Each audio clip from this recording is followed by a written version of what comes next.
La Camargue hors saison.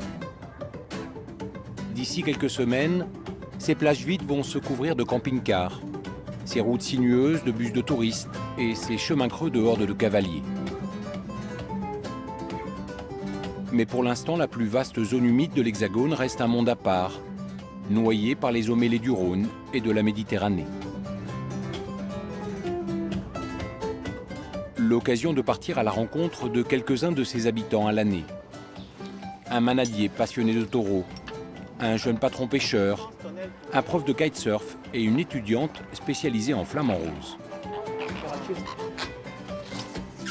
Tous vivent ici, au milieu des marais, des moustiques et des dunes de sable, dans cette terre modelée par les hommes, mais préservée des excès de la civilisation.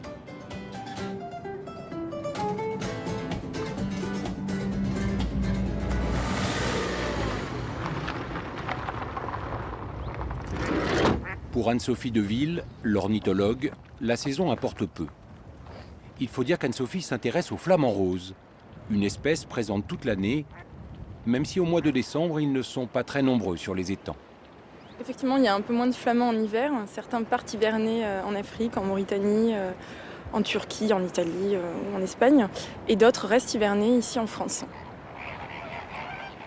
Et pourtant, c'est au cœur de l'hiver que l'observation de ces palmipèdes à longues pattes devient la plus spectaculaire, lorsqu'avec la saison des amours commencent les parades nuptiales. Encore faut-il que le vent ne s'en mêle pas. Les rafales qui balaient les étangs ce matin-là ne sont décidément pas très propices aux démonstrations amoureuses. Anne-Sophie décide donc de partir pour le parc ornithologique de Pont-de-Gau, où elle est à peu près sûre de pouvoir observer l'étrange balai de ses petits protégés. Là, il y a pas mal de flamands qui sont venus peut-être se réfugier ici avec le grand vent qu'on a aujourd'hui.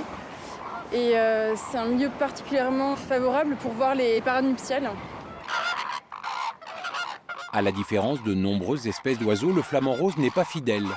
C'est là son moindre défaut. Il lui faut donc chaque année, au cœur de l'hiver, recommencer le même cirque pour séduire une nouvelle femelle et avoir une petite chance d'être sélectionné pour la prochaine saison de reproduction.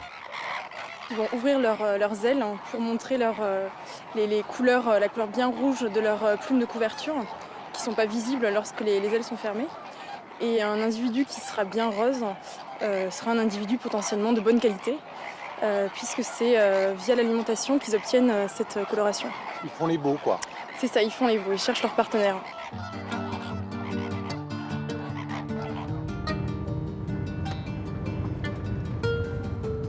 Après des études de biologie à l'université de Montpellier, Anne-Sophie s'est donc installée au cœur de ce paradis pour oiseaux, pour y mener ses premières recherches.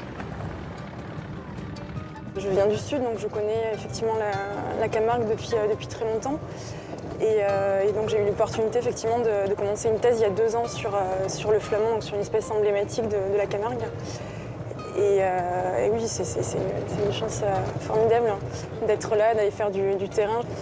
Non, j'avoue, c'est des conditions de travail qui sont assez sympas.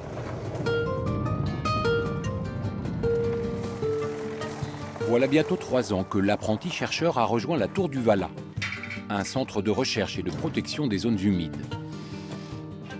3 ans d'observation, de découverte et de rédaction de sa thèse, en totale immersion dans cette région exceptionnelle pour un jeune ornithologue, mais à 1 heure des cinémas, des restaurants et des lumières de la ville. Le soir, Anne-Sophie rejoint le village du Sambuc où elle habite à 10 minutes de son bureau. Le Sambuc, 400 habitants, une épicerie et le rendez-vous des habitués.